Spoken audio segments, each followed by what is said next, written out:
The auctioneer had just said my brother's name for the third time when the room went quiet. Marco was standing beside our parents in a navy suit he still had not paid for, staring at the bidder card in my hand like it was a knife. On the table between us were the keys to DeMarco Bakery, the trademark papers, the old recipe binders, and the brass sign my grandfather had hung over the door in 1978. 3 years earlier, at a family dinner, my father had laughed and told me I did not have the head for business. That afternoon, with the bank's lawyer waiting for my signature, my brother finally understood exactly what kind of head I had. To explain how I ended up buying the empire they said I was too small to run, I have to go back to the dinner where they gave him everything. Before we go any further, thank you for being here. Drop a comment and tell me where you're listening from, because stories like this always seem to hit differently depending on whether you grew up around family businesses or just around family politics. A quick note before I start.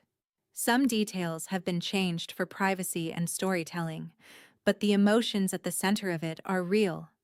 Now let me take you back to that room, because the moment with the bidder card did not come out of nowhere. The auction was held in a conference room above a credit union, not in a courthouse like I had pictured. That surprised me. In my head, a business dying should have happened somewhere heavier, with marble floors or a judge, or at least a guard at the door. Instead, there was beige carpet, a coffee machine making a tired clicking sound, and a plastic tray of grocery store cookies nobody touched. My parents sat in the second row. My mother kept her purse on her lap with both hands wrapped around it. My father stared straight ahead, his jaw tight, pretending he was there as an observer and not as one of the people who had co-signed the last emergency loan. Marco stood beside them like a groom waiting for a wedding that had already been canceled. He had always looked good in a room. That was his gift. He could stand still and seem like he belonged at the center of things. Even that day, with the bakery in receivership and his personal truck already repossessed, he had shaved clean, put gel in his hair, and worn the silver watch my father had given him when he was made general manager. He kept looking at the door as if someone important might arrive and fix it. A banker. A friend. Maybe God, if God had a commercial lending department. When I walked in, he did not see the bidder card at first. He saw me, his mouth twisted in that old familiar way, the tiny smile he used whenever I entered a room where he thought I had no business being. My mother leaned toward my father and whispered something. My father did not look at me. He looked at my shoes. Black flats, bakery-safe soles, no heel. I had come from my own kitchen, and there was still a little flour at the cuff of my pants. For some reason, that bothered him more than the foreclosure notice had. Appearances mattered in my family. Numbers only mattered when they could be hidden. The auctioneer started reading the lot description in a flat voice. Real property leasehold interest, equipment, fixtures, registered trade name, customer lists where transferable, intellectual property rights, recipes and process documents, subject to final approval. He might as well have been reading a weather report. But every phrase landed in my chest. I knew those ovens. I knew which one ran 20 degrees hot on the left side. I knew the Hobart mixer with the dent in the bowl, because I had put that dent there when I was 19 and too tired to lift it properly. I knew the recipes because I had watched old Mr. Bellini write notes in the margins after my grandfather died. The first bid came from a restaurant group that bought failed local brands and turned them into ghost kitchen menus. The second came from a grocery distributor who mostly wanted the name. Then the room went quiet long enough that the auctioneer glanced at the bank's lawyer. My Aunt Celia, sitting 2 chairs behind me, did not move. She only tapped one finger against her knee. That was our signal. Not dramatic, not movie-like. Just one tap. I raised my card. Marco laughed once because he thought I was confused. It was not even a full laugh. More like air leaving his nose. Then the auctioneer read my bidder number and the amount, and Marco stopped smiling. My mother turned all the way around. My father's face changed last. He had always needed one extra second to accept any reality he did not approve of. That was the moment from the hook. But it started 3 years earlier, in my parents' dining room, with baked ziti, my mother's good plates, and my brother being handed my future like it was a party favor. I grew up inside DeMarco Bakery.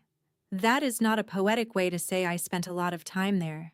I mean, I took naps on flour sacks in the office when I was 4. I learned to count change from the register before I could do long division. I knew the difference between almond extract and bitter almond oil because my grandfather made me smell both and said, "One makes cookies, one ruins Christmas." The bakery sat on Maple and Ninth in a brick building with 2 apartments above it and a faded green awning that my father kept promising to replace. It opened at 5 every morning, but the real work started at 2. My earliest memory is of standing on a milk crate beside my grandfather while he shaped sfogliatella. He had hands like old leather and a patience that no one else in the family inherited. He would let me pinch the dough closed even though I was terrible at it. "Slow is smooth," he would say. "Smooth is fast when it matters." I did not understand then that he was giving me more than baking advice. I thought he was just trying to keep a 6-year-old from mangling pastry. Marco was 3 years older than me, and from the beginning, he was treated like the bakery had been waiting for him. There are families where the firstborn son gets a little extra attention in quiet ways. Ours did not do quiet.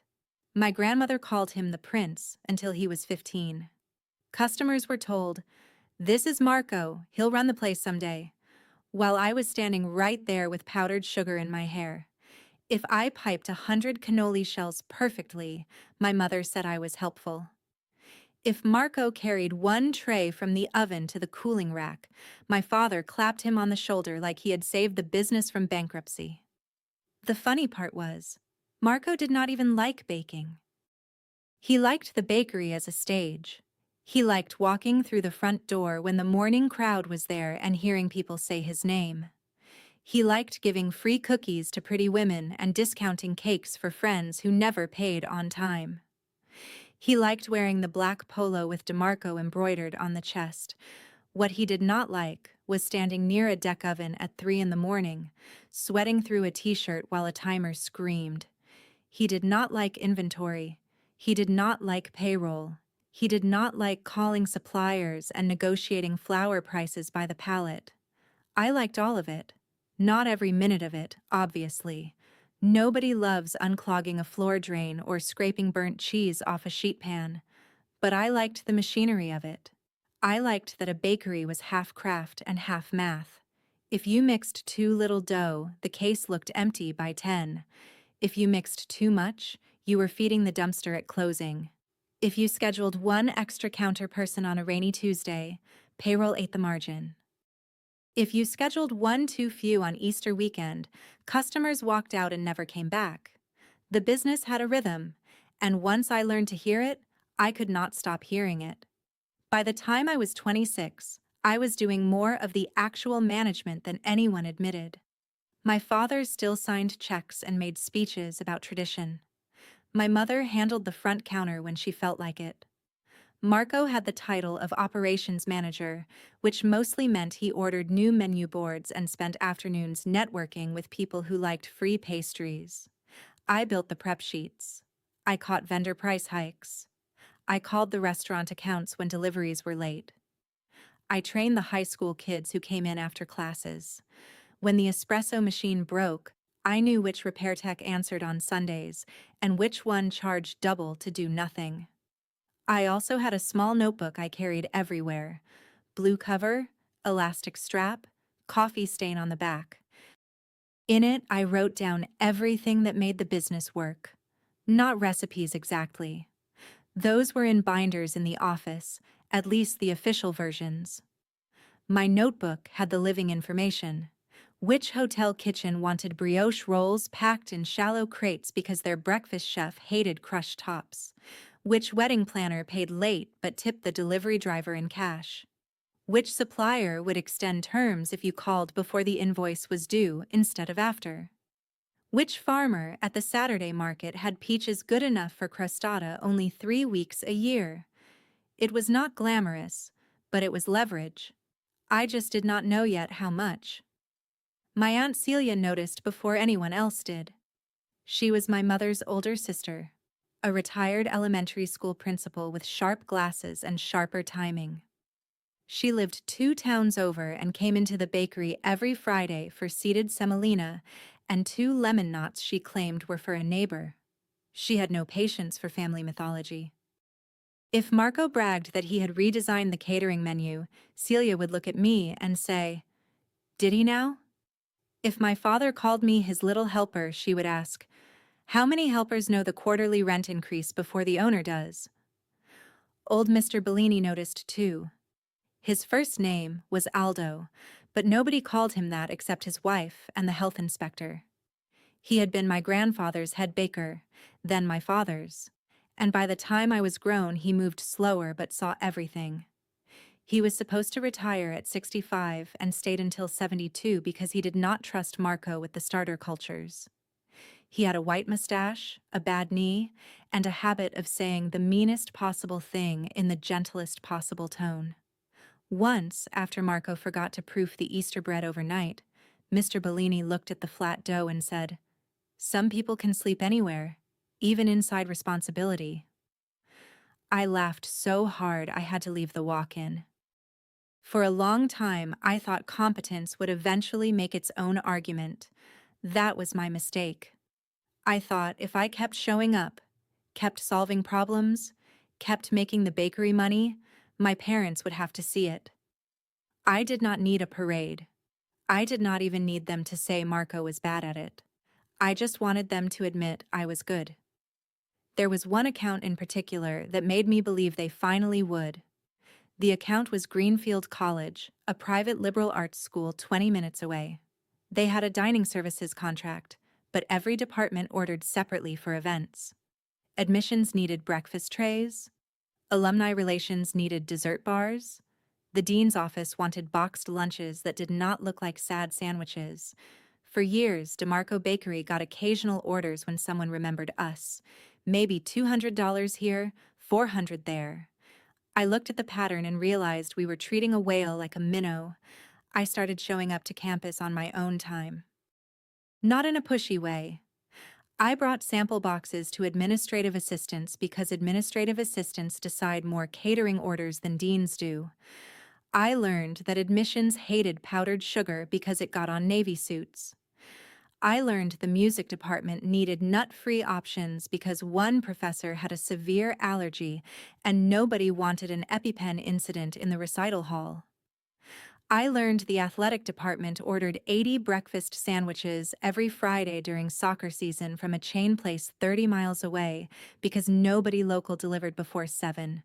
For 6 months, I built that relationship one tray at a time. I made a spreadsheet of contacts. I adjusted the menu. I priced out standing orders.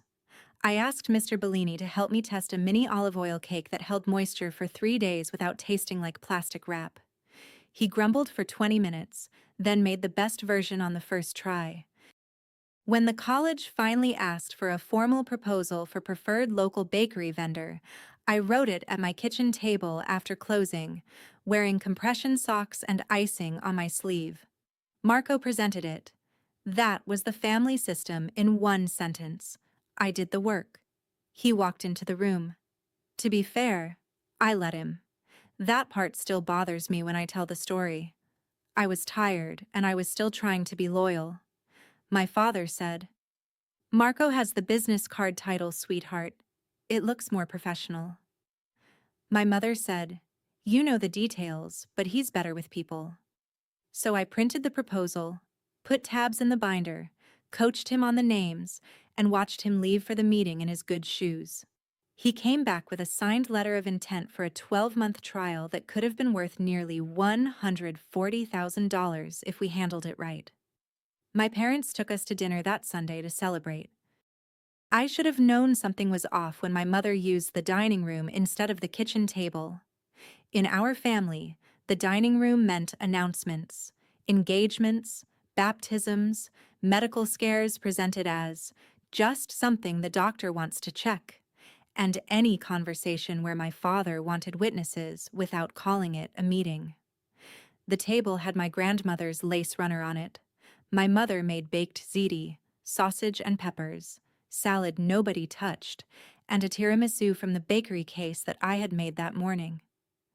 Marco arrived late with his girlfriend at the time, Tessa, who wore perfume so sweet it fought with the garlic.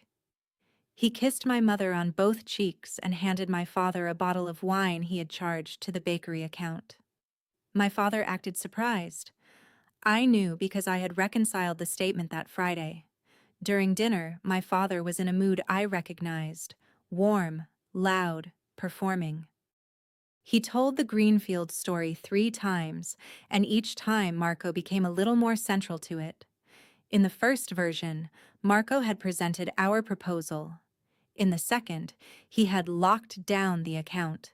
In the third, he had seen the opportunity nobody else saw. I kept my fork still and waited for him to correct himself. He did not. Aunt Celia sat across from me. She watched my face, then took a slow sip of water. That woman could communicate a paragraph with a glass. After dessert, my father cleared his throat. "Since we're all here," he said, and my stomach tightened. He reached into the sideboard drawer and pulled out a folder. Not a bakery folder. A lawyer folder, cream-colored, with a metal clip at the top. "Your mother and I have been doing some estate planning." Marco leaned back like a man expecting applause. Tessa put her hand on his arm. I looked at my mother. She smiled at me with apology already built into it. My father said, "The bakery needs clear leadership for the future. We can't have confusion when your mother and I are ready to step back. So we've decided that Marco will inherit the business interest and take over as president when the paperwork is finalized." The room did that strange thing rooms do when your life changes, but the furniture stays the same. The chandelier hummed. Someone's fork touched a plate. Outside, a car passed with music thudding through the windows. I remember all of it because my body did not know what else to do, so it recorded details. I said, "All of it?" My father glanced at the folder. "The operating company and the brand, yes. The building is complicated because of the mortgage, but eventually that too.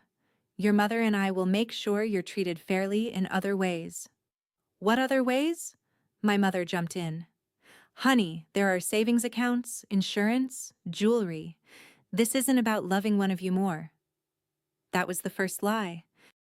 Not because jewelry cannot matter, but because everybody at that table knew the bakery was the thing. The bakery was the income, the property, the name, the community, the history, the only asset that had ever meant anything in our family besides guilt. I looked at Marco. He was trying not to smile too much. He failed. "I don't understand," I said. "I've been running half the operations for 2 years." My father sighed, and the sigh was worse than yelling.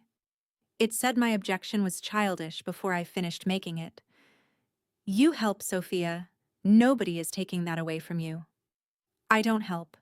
I manage vendors. I schedule production. I built the Greenfield account." Marco lifted one hand. "You made some spreadsheets." Aunt Celia's head turned toward him so fast I thought she might say something. She did not. "Not yet." I said, "I wrote the proposal." "And I closed it," Marco said. He used that tone he had with me, friendly on the surface, sharp underneath. The tone that dared me to make everyone uncomfortable by responding. My father put his palm flat on the table. "Enough. This is exactly why we need one person in charge. Marco has the temperament for leadership. He sees the big picture. You get caught in details." Details. The word hit me harder than the inheritance. "Details like payroll?" I asked. "Details like delivery windows?" Details like the college account he didn't know existed until I put the binder in his hand. My mother's eyes filled with tears, which somehow made me the problem. Sophia, please don't ruin this. Ruin what? Your brother's moment. There it was. My brother's moment. Not the family's plan. Not the future of the business. His moment. My father leaned back and looked at me with an expression I had seen him use on employees who asked for raises. You are talented in the kitchen, nobody denies that, but you don't have the head for business. The sentence landed clean. No stutter. No anger. He had rehearsed it. For a second, I could not speak. I heard Tessa shift in her chair. I saw Marco look down at his plate, smiling into the last streak of mascarpone. My mother whispered my name like I had been struck by something and she wanted me to bleed quietly. I asked, "Is that what you all think?" My father said, "This isn't an insult. It's reality."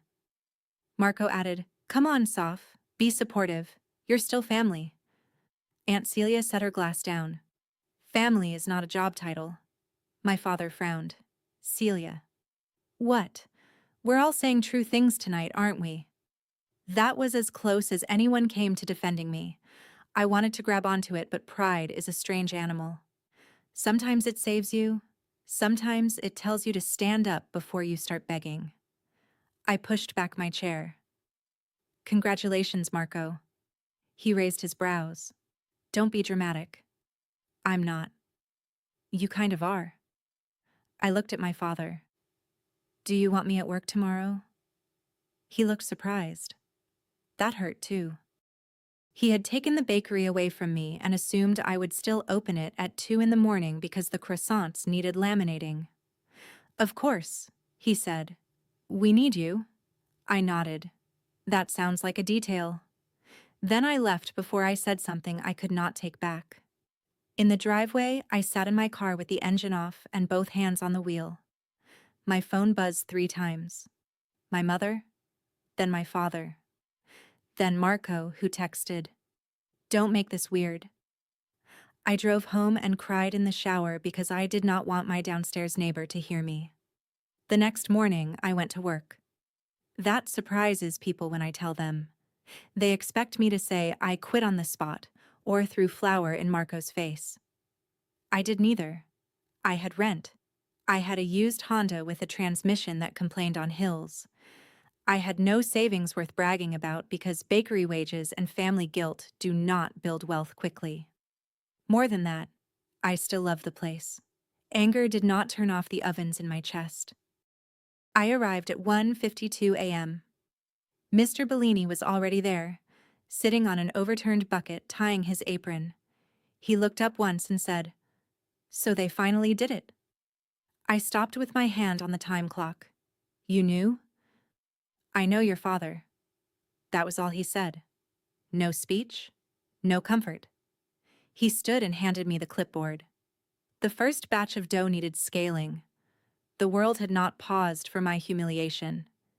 Yeast did not care who inherited what. For 2 weeks, I tried to behave like nothing had changed. That was my last attempt at being the person they wanted. I made the prep lists. I confirmed Greenfield's first big admissions weekend order. I reminded Marco to call the flour supplier before the early payment discount expired. I walked him through the delivery route because the campus loading dock moved on Saturdays. He nodded through all of it, eyes on his phone. The first sign of what was coming arrived as a voicemail from Greenfield. It was from Mara Jensen, the events coordinator in alumni relations, one of the contacts I had spent months cultivating. She said, "Hi, Sophia. Just checking whether the revised fall menu is coming from you or Marco. He sent something over, but I think there may be a few errors. Call me when you can." I opened the email Marco had sent. My stomach dropped line by line. He had changed the pricing without checking food cost. He had removed the nut-free labeling because, in his words in the email, it clutters the menu. He had promised free delivery for any order over $100, which was insane because some campus buildings took 20 minutes just to access. Worst of all, he had replaced the mini olive oil cakes with assorted cupcakes from our retail case because they were more fun. I found him in the front, leaning against the counter while Tessa took pictures of cannoli for Instagram. "Did you send Greenfield a new menu?" I asked. He did not look up. "Yeah. Yours was a little boring." The menu was built around their requirements. Their requirements are suggestions. People don't know what they want until you show them something better. The music department has a severe nut allergy, so we'll tell them which ones have nuts. That's not how institutional catering works. He finally looked at me. "Sophia, I need you to understand something. I appreciate what you did getting us in the door. But I'm the one who has to grow this. You're still thinking like kitchen staff." Kitchen staff. He said it while standing 10 feet from Mr. Bellini, who had been making our family money before Marco was born. I kept my voice low. "If you underprice delivery, we'll lose money on half the orders. Then we'll make it up in volume. There are sentences that tell you someone should never run a business. That is one of them." I said, "Please let me call Mara before this becomes a problem." He smiled like he was being patient with a child. "Stay in your lane." That was the second sentence I kept. The first was my father's. "You don't have the head for business." The second was Marco's. "Stay in your lane." People should be careful what phrases they hand you. Sometimes they become labels on the drawers where you store evidence. I did call Mara, but I did it carefully. I did not undermine him. I said there had been some internal menu confusion and asked if I could send a corrected allergen sheet. She paused for a long second and said, "Sophia, are you still our point person?" That question told me more than she meant it to. "I'm still here," I said. That wasn't what I asked. I looked through the small office window at Marco laughing with a customer. "I know. The Greenfield account survived the first month because I babysat it. I checked every order before it left. I fixed invoices. I caught an entire tray of almond biscotti that had been packed for the nut-free reception and swapped it out myself. I drove to campus twice without clocking the mileage because I could not stand the idea of letting my own work fail in public. Marco took the compliments. He forwarded one thank you email from the dean to my father with "momentum" in the subject line. At home, I started doing math. Not revenge math at first, survival math. Rent, car insurance, groceries, student loan minimums, the amount I would need if I quit and found another job. I looked at bakery manager listings and realized most paid less than I made because family businesses love to underpay daughters but sometimes accidentally underpay them less than strangers. I considered applying to a hotel pastry department. I considered leaving food entirely. For one ugly week, I looked at office admin jobs and imagined myself in a cubicle, wearing shoes that did not smell faintly like yeast. Then Aunt Celia invited me to coffee. She chose a diner halfway between our towns, the kind with laminated menus and waitresses who call everyone honey without making it sound fake. She was already in a booth when I arrived, with a legal pad in front of her and 2 coffees ordered. Celia never did anything casually. Even gossip came with an agenda. "Your mother says you're upset," she said. My mother says a lot. She says you need time to adjust. To being disinherited. To being told out loud what they've been doing quietly for years. I stared at her. She stirred cream into her coffee, then slid the legal pad toward me. On it, she had written 3 columns. What you know, who trusts you, what you can sell. I almost laughed. "Are you staging an intervention or starting a crime?" "Neither. I'm tired of watching you ask permission to be useful." That sentence did something to me. It did not fix anything. It did not make me brave all at once, but it made a small, stubborn part of me sit up. Celia asked me what I would do if DeMarco Bakery were not an option. Not what I wanted in a fantasy. What I would actually do with the skills and relationships I had. I told her about a small commissary kitchen on Wexler Street that a sandwich shop used at night but left empty during the day. I told her about the campus catering demand. I told her about a wholesale gap for restaurants that wanted bread and pastries from somewhere local, but did not want to deal with my father's minimums or Marco's chaos. I told her things I had not let myself say, because saying them felt like betrayal. She listened. Then she said, "How much would you need to start?" I had a number, because of course I had a number. I had been pretending not to have a number for months. 38,000 if I lease equipment. More like 60 if I buy used ovens. How much do you have? 7,000. How much can you borrow from a bank? I laughed. On bakery wages? Maybe enough for a toaster. Celia nodded and wrote something down. I can put in 25. I thought I misheard her. No, that wasn't a question. Aunt Celia, no, I can't take your retirement money. It is not my retirement money. It's money from selling the lake lot your uncle hated and I hated more. It has been sitting in a money market account earning insultingly little interest. I would rather invest in a woman who knows the difference between revenue and cash flow. I cried at that diner too, more quietly than in the shower, but still. The waitress came by, saw my face, and put down extra napkins without asking. Celia did not hug me. She was not a hugger in public. She tapped the legal pad. If we do this, we do it properly. LLC, operating agreement, repayment terms, no handshake nonsense. Family handshake deals are how people end up screaming over folding tables. If my parents find out, they'll say I'm betraying them. They already betrayed you. This would just be you reading the minutes. That was Aunt Celia, dry as toast and twice as useful. I did not quit right away. That mattered later. If I had stormed out, my family would have turned me into the villain before I had a chance to stand up. Instead, I planned. I opened a separate email account. I took a small business class at the community college on Monday nights and told my parents it was a yoga class because they understood women managing stress better than women managing profit. I met with an accountant named Priya who looked at my spreadsheet and said, "Your margins are conservative. That's rare." Is that good? It means you aren't lying to yourself. It's a start. I registered Sophia's Table LLC on a Thursday afternoon in the library parking lot, using my laptop balanced on my knees because the Wi-Fi in my apartment was down.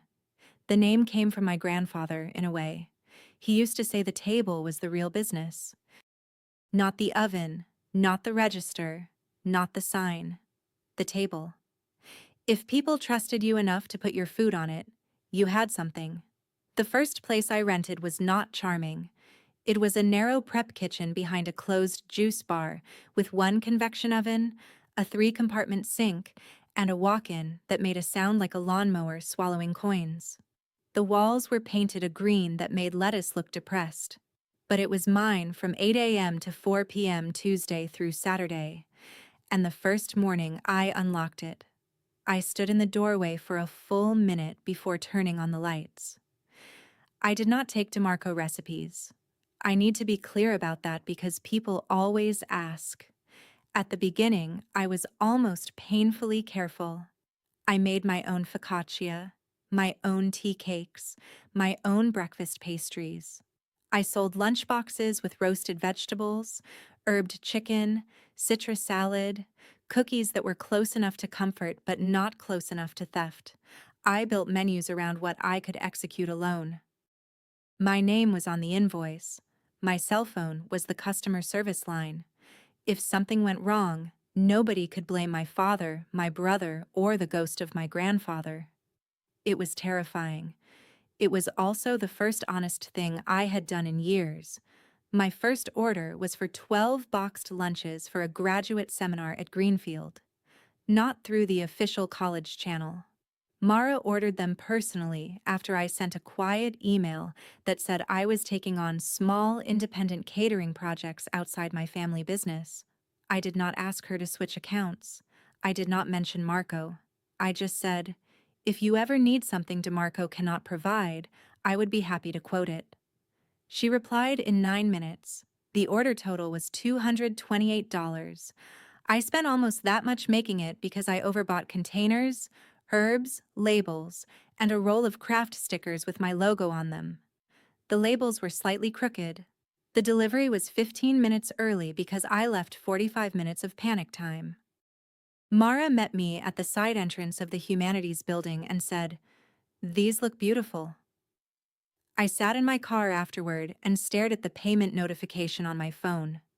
$228. A ridiculous amount to cry over. But I did.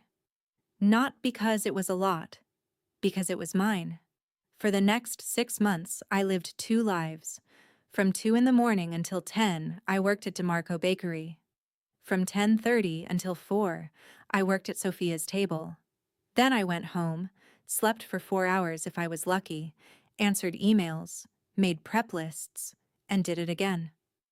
I do not recommend this as a wellness plan.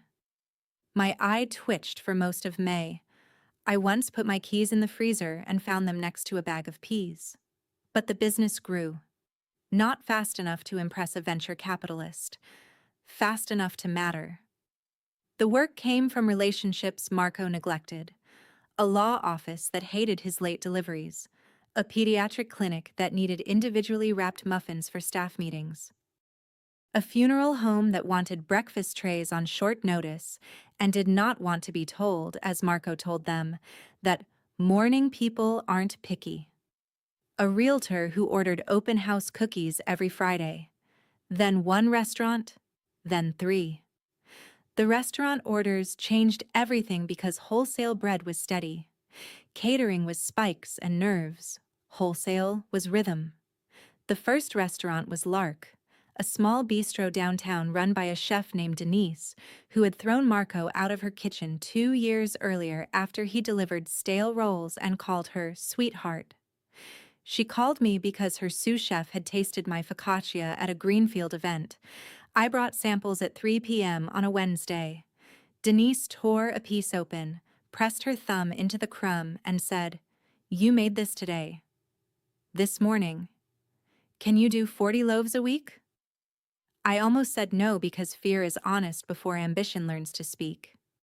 Instead, I said, "I can do 40 if you give me 2 standing delivery windows and 7 days' notice for volume changes."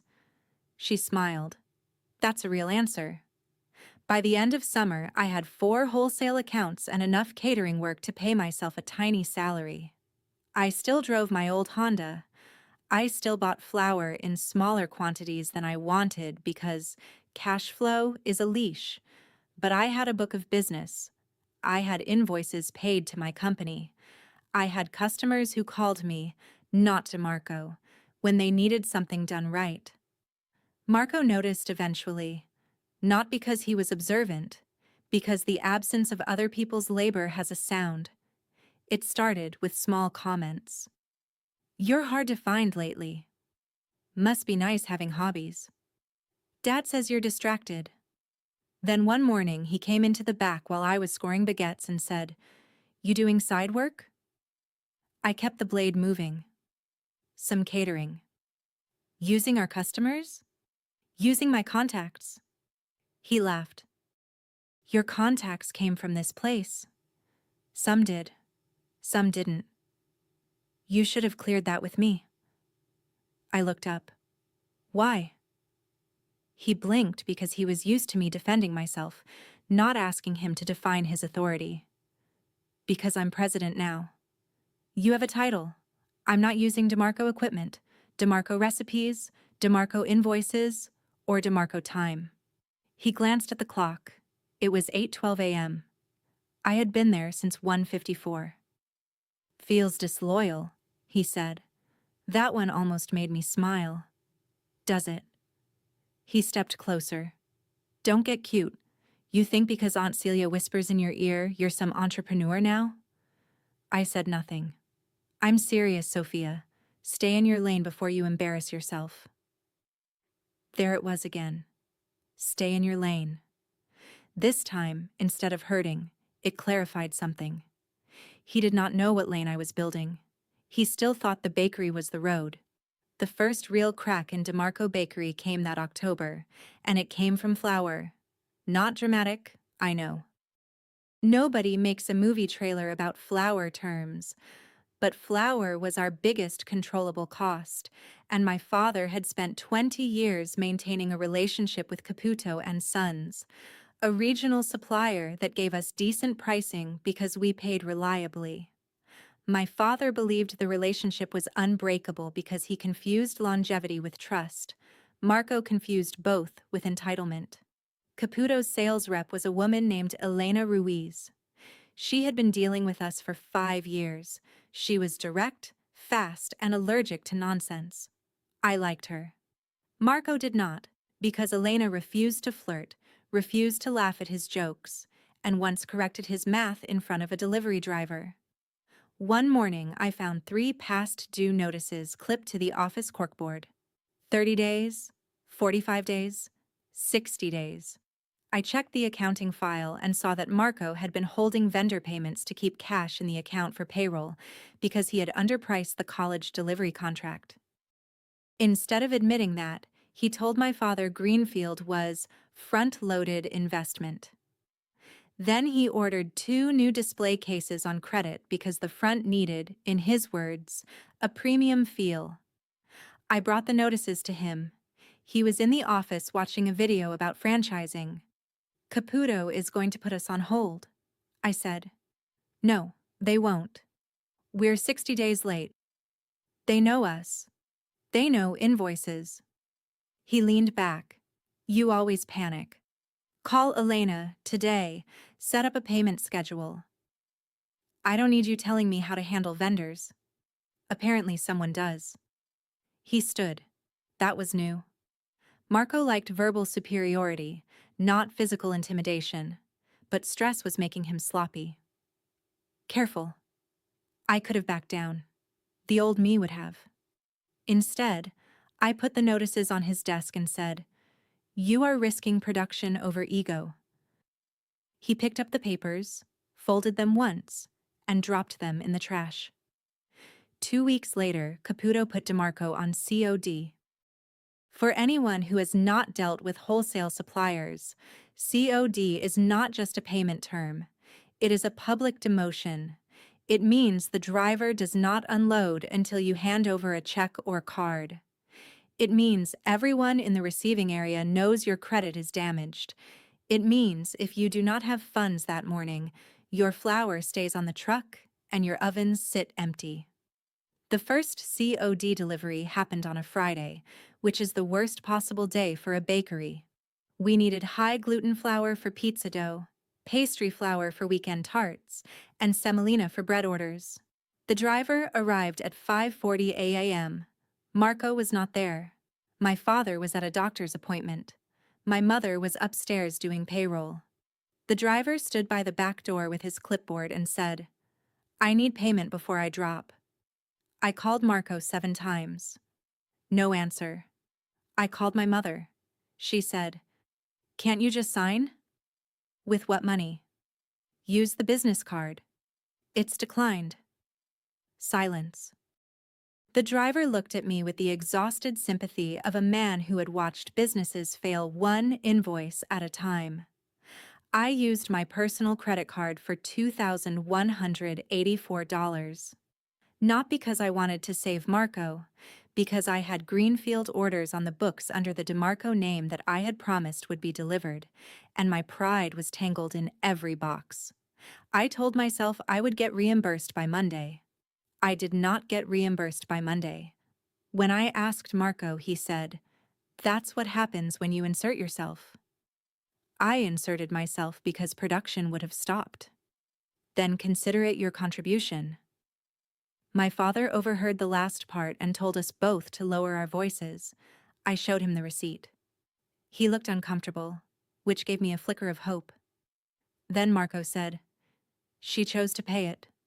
Nobody authorized that. My father rubbed his forehead.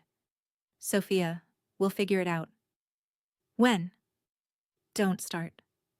I put $2,000 on my card for your business.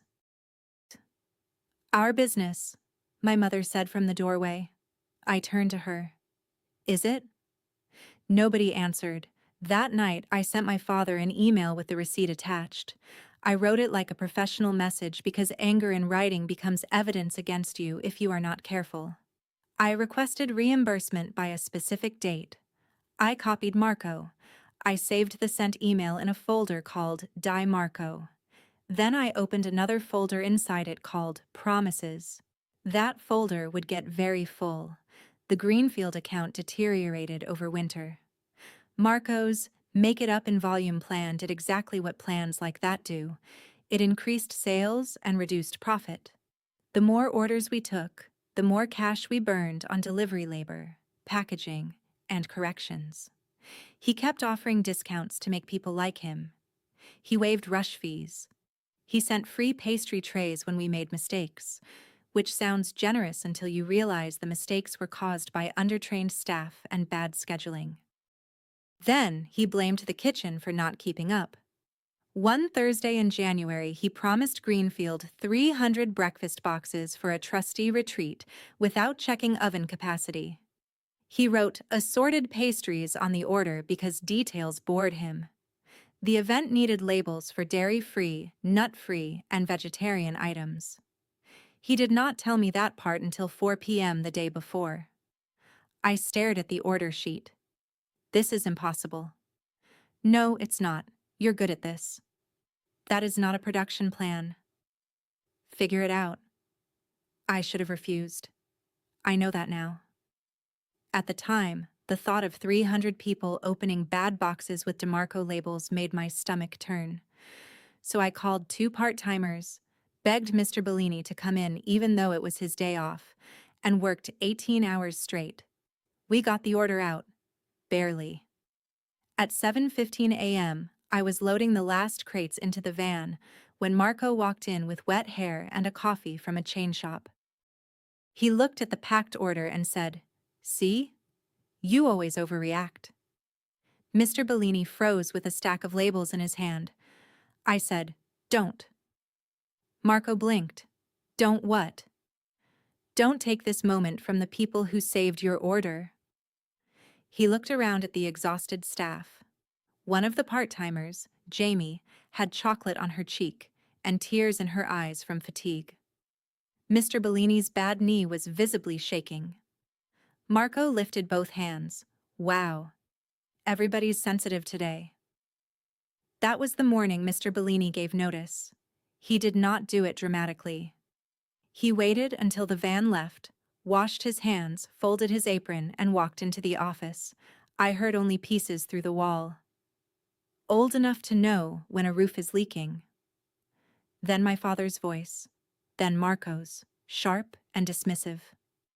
5 minutes later, Mr. Bellini came out carrying his knife roll and the little radio he kept near the bench. "Aldo," I said, because for once his first name came out. He stopped beside me. "You have your own place now." I nodded. "You need help?" I could not answer right away. He said, "I don't move fast anymore." "I don't need fast. I need right." He smiled. "Then call me Monday." Marco watched him leave and said, loud enough for the whole kitchen, "Good luck paying him. Loyalty is expensive." Mr. Bellini did not turn around. He only lifted one hand in the air, a lazy little wave that somehow insulted everyone who deserved it. The day he started at Sophia's table, he arrived with a toolbox, 3 notebooks, and a starter culture in a plastic tub buckled into the passenger seat of his car. He insisted on calling himself a consultant because he said retired men who take jobs get pitied, but consultants get coffee. I paid him less than he was worth and more than he asked for. He taught me how to scale production without wrecking quality. He also taught my first hire, Layla, how to tell when dough was ready by touch instead of timer. Layla had been a counter worker at DeMarco until Marco cut her hours after she refused to work off the clock. She was 22, studying accounting at night, and had the kind of calm that makes angry customers feel silly. When she asked if I needed part-time help, I said yes before I knew how I would pay her. That was another thing I learned building my own business. Sometimes capacity creates revenue because people can finally trust you to say yes. By spring, Sophia's table had moved from survival to momentum. We were still small. We still used folding racks that squeaked and a label printer that jammed when it felt judged. But we were reliable. That became our reputation. Not trendy. Not flashy. Reliable. Restaurants like reliable. Colleges love reliable. Funeral homes need reliable. And every time Marco treated a customer like they were lucky to have him, reliability became a competitive advantage I did not have to advertise. The first major client to shift was Lark. Denise increased her order from 40 loaves a week to 90 and added dessert service for weekends. Then she introduced me to two other restaurant owners who had their own Marco stories. One said he had promised a delivery personally and sent a teenager who forgot half the order. Another said he had raised prices mid-invoice and acted like the customer was cheap for noticing. I did not badmouth him. I did not need to. I just listened, took notes, and sent clean quotes by the end of the day. The second shift was Greenfield, but that one took longer because institutions move like old furniture. Mara called me in March and asked whether Sophia's table could bid on a departmental preferred vendor list. Not the whole college. Not yet. Just alumni relations, admissions, and the arts office. I told her yes, then hung up and sat on the floor because my knees had gone soft. The bid packet required insurance certificates, sample menus, allergen protocols, references, delivery capacity, and financial information. I had most of it because Priya had forced me to behave like a real company before I felt like one. Aunt Celia reviewed the packet like she was grading a final exam. Mr. Bellini read the menu and crossed out anything he thought would suffer in transport. Layla built a delivery checklist so detailed it made Mara laugh during the presentation. 2 weeks after the presentation, I got the email. Sophia's table had been approved as a preferred vendor for 3 departments. I did not tell my family. I told myself it was because I did not want drama. The truth was smaller and sadder. I wanted to keep one good thing unhandled by them. I wanted a piece of my life where nobody minimized it before I had time to feel proud. Marco found out anyway. He found out because admissions ordered from me for a spring open house that DeMarco had handled the year before. It was not a secret. My company's name was on the boxes. My labels were clean, black text on craft paper. Sophia's table in small type with the fork and wheat logo Celia's neighbor had designed for cheap. One of Marco's friends worked campus security and sent him a photo. By noon, my phone had 14 missed calls. I ignored them until after delivery. When I finally called back, he answered on the first ring. "Are you out of your mind?" "Hello to you too." "You stole Greenfield." "No. Greenfield placed an order. With our account. With one department that is allowed to order from approved vendors. Approved because of us. Approved because I submitted a bid." He laughed, but there was no humor in it. "You think paperwork makes you legitimate? It helps. You know what this is? This is pathetic. You couldn't handle not being in charge, so you snuck around and poached family clients." I stood in the alley behind the arts building, still holding an empty crate. It was windy, and a paper napkin skittered along the pavement near my shoe. "Marco, you told me to stay in my lane." "Don't twist my words." "I didn't. I built one." He went quiet. Then he said, "You have no idea what you're doing." For the first time, I believed he was scared.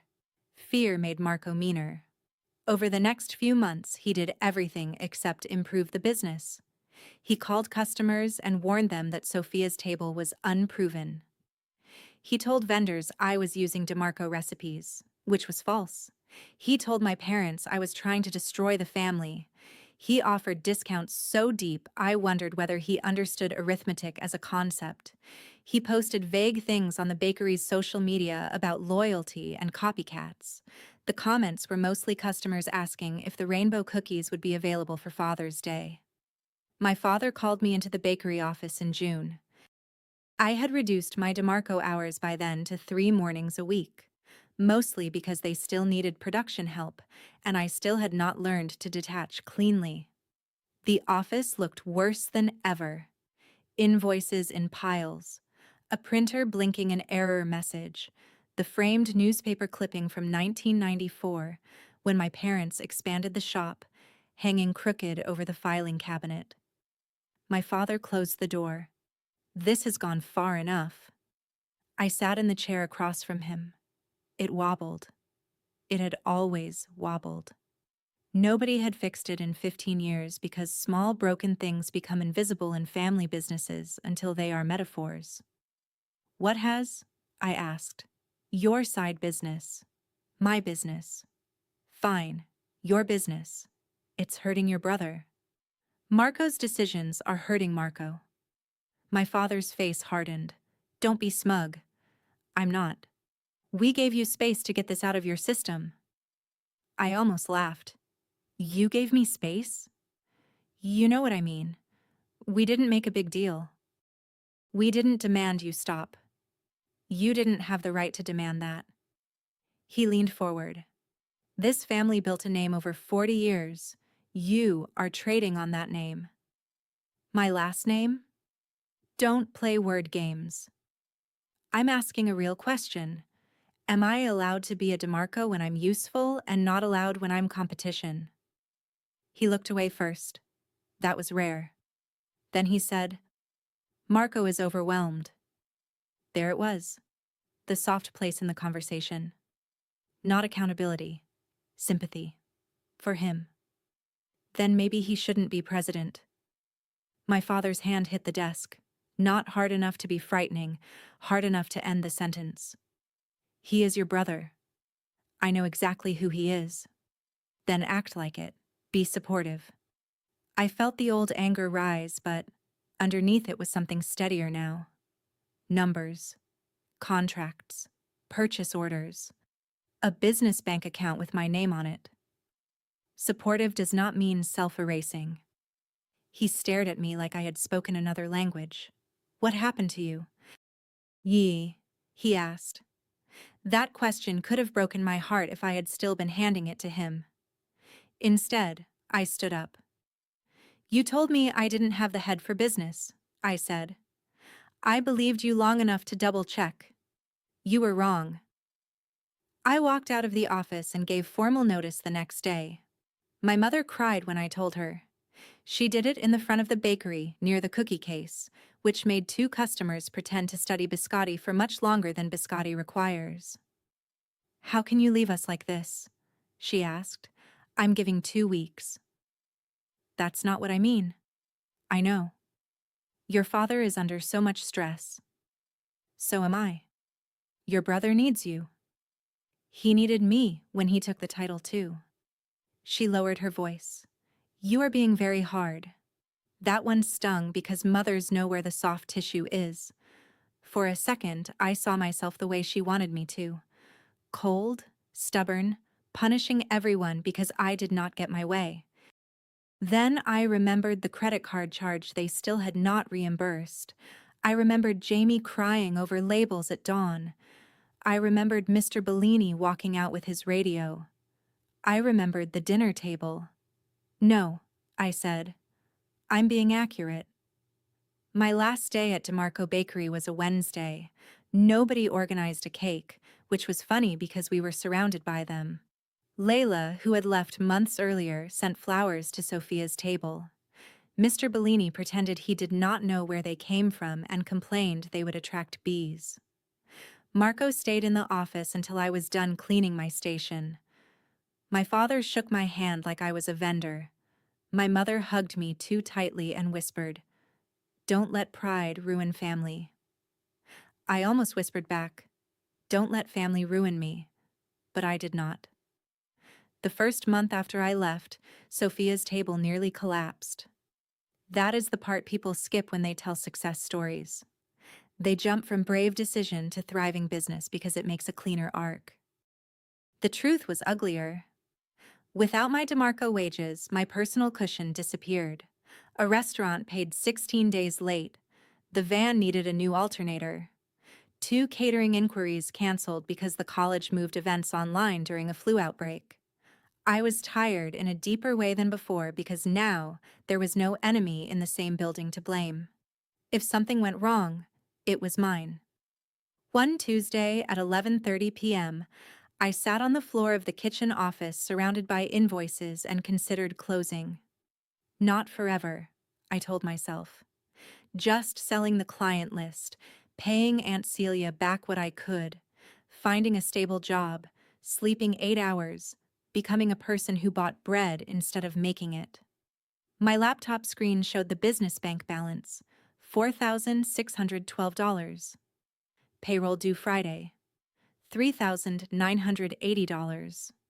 Rent due Monday, $2,200. Math can be cruel when it tells the truth. I called Celia because I did not trust myself not to make a cowardly decision and call it practical. She answered on the third ring. Who died? Nobody. Then why are you calling after 11? I started crying before I could make words. Not elegant crying. Tired, embarrassed crying. I told her I had failed. I told her I had mistaken being good at work for being good at business. I told her Marco was right, my father was right, everyone was right, and I was going to lose her money.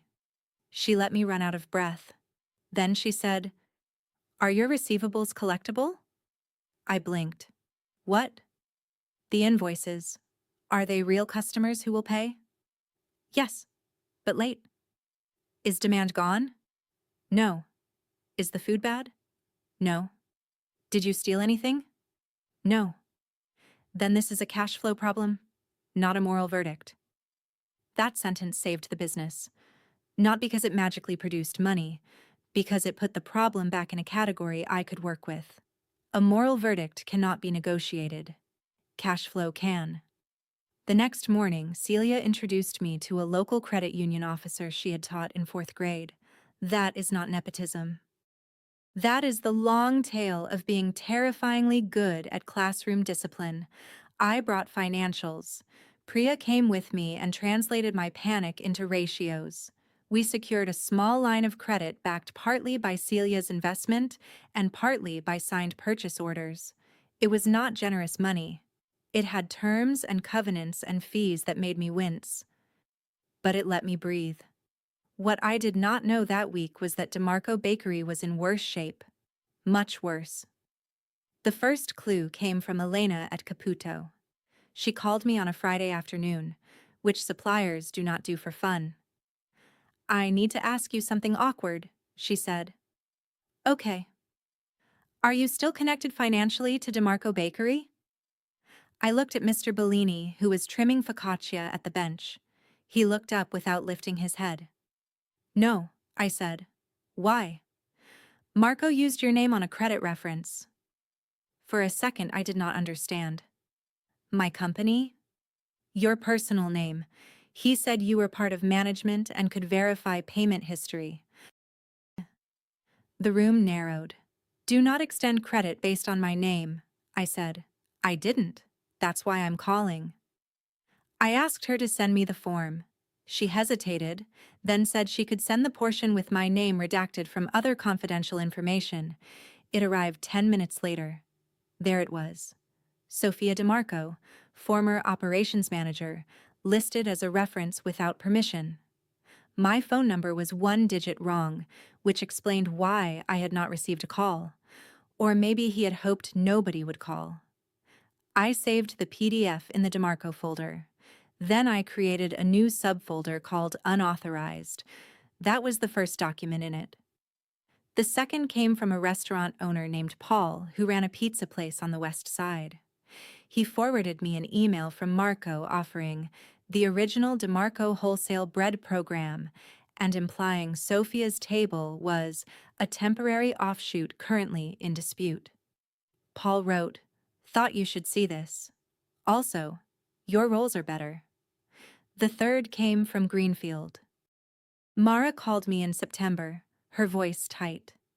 "I need to give you a heads up. Marco contacted procurement and said Sophia's table is operating with DeMarco proprietary recipes and may not be insured for campus deliveries." I closed my eyes. That's false. I figured. Did he put it in writing? Yes. Can you send it? She paused. Officially, I shouldn't. Unofficially? Unofficially, check your email in 5 minutes and pretend you found it in a parking lot. I loved Mara a little in that moment. Marco's email was worse than I expected. He did not just complain, he made claims. He said I had diverted customers while employed by DeMarco. He said I was using family recipes without authorization. He said my aunt's investment might constitute undisclosed ownership of DeMarco assets. It was nonsense, but nonsense in business attire. The kind that can scare a procurement office into freezing orders until lawyers calm everyone down. I sent the email to Priya and to a small business attorney named Rachel who had reviewed my operating agreement months earlier. Rachel called me within an hour. "Do not respond emotionally," she said. "That was not going to be my first draft, but go on." We send a clean letter. We attach proof of separate formation, separate insurance, separate kitchen lease, separate recipes, separate client contracts. We demand he stop making false statements.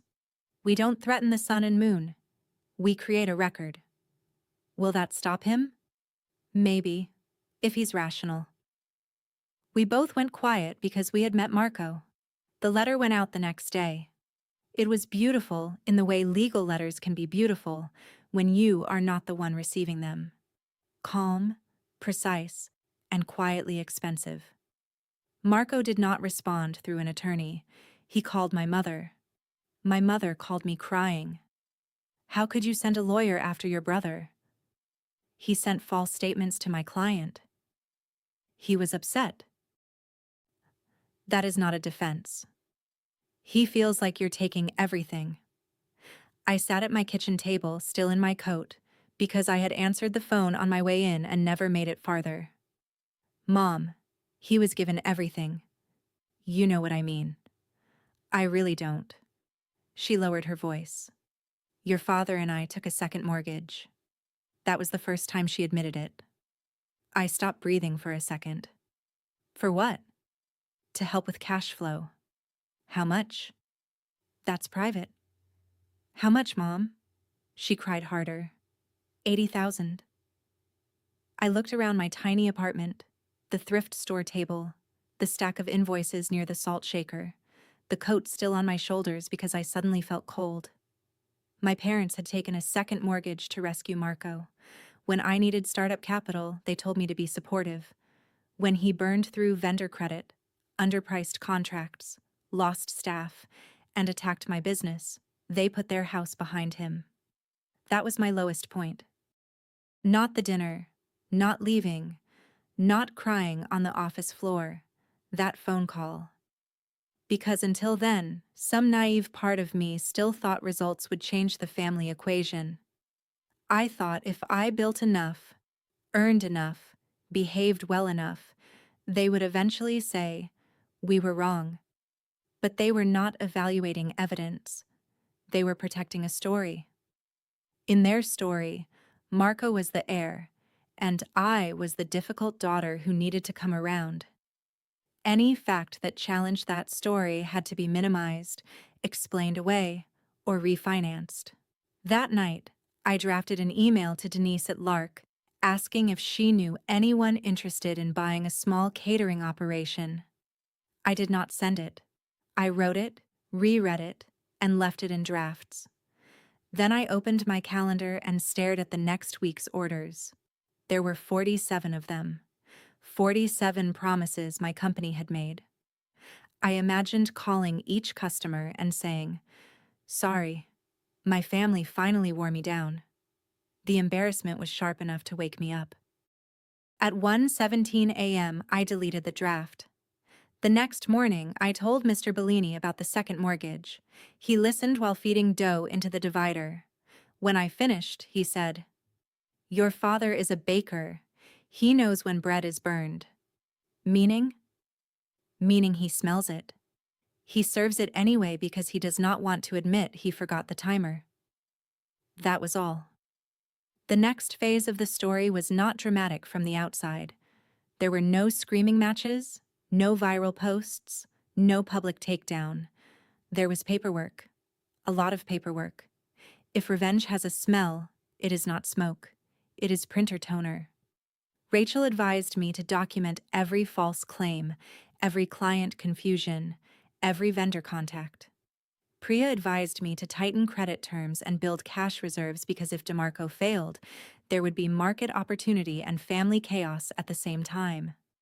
Celia advised me to stop answering calls from my mother after 8 p.m. because, as she put it, emotional ambushes are still ambushes. Mr. Bellini advised me to buy the used spiral mixer from a closed bagel shop before someone else did. All of them were right. I built systems. That sounds boring because it is, until boring saves you. Every new wholesale account signed a clear agreement. Every recipe had a development log with dates, costs, and test notes. Every delivery had proof. Every allergen sheet was archived. Layla, who had finished her accounting certificate by then, took over receivables and became politely ruthless. If a client paid late twice, they moved to card on file. If a restaurant wanted extra volume, we priced it before saying yes. If someone wanted exposure, Layla sent them our catering menu and wished them a nice day. Meanwhile, Marco did the opposite.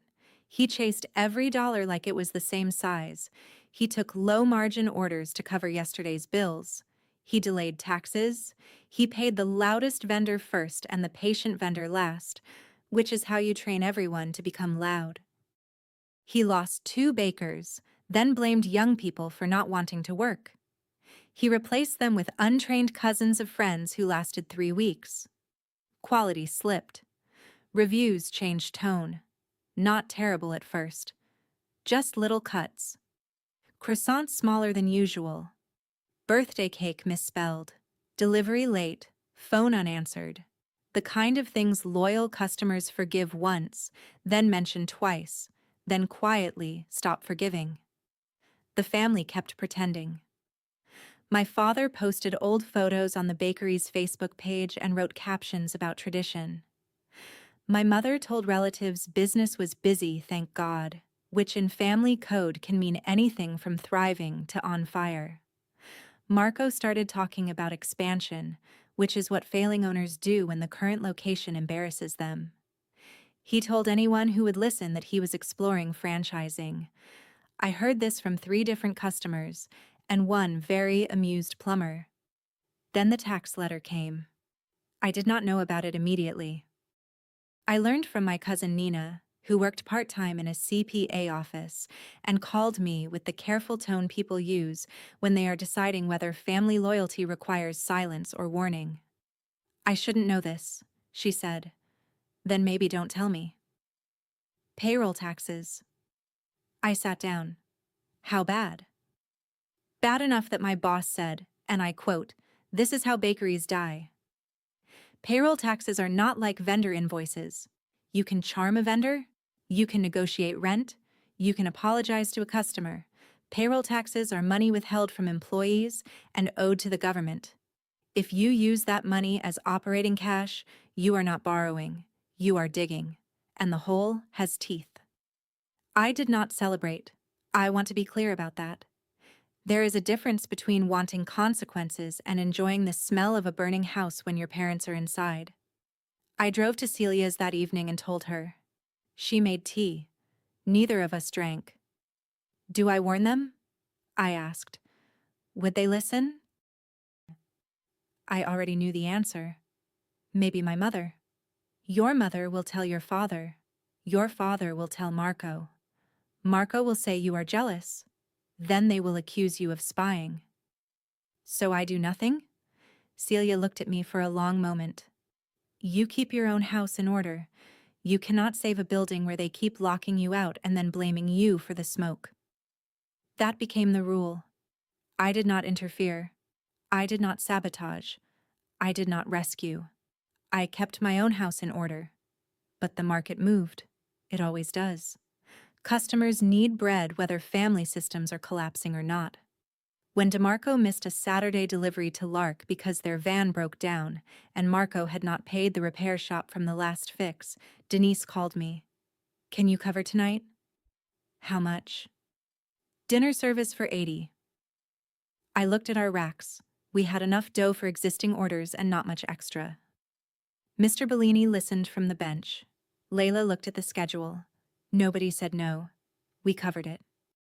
When DeMarco forgot the funeral home order the following Tuesday because the paper ticket fell behind the printer, the funeral director called me. We covered that too.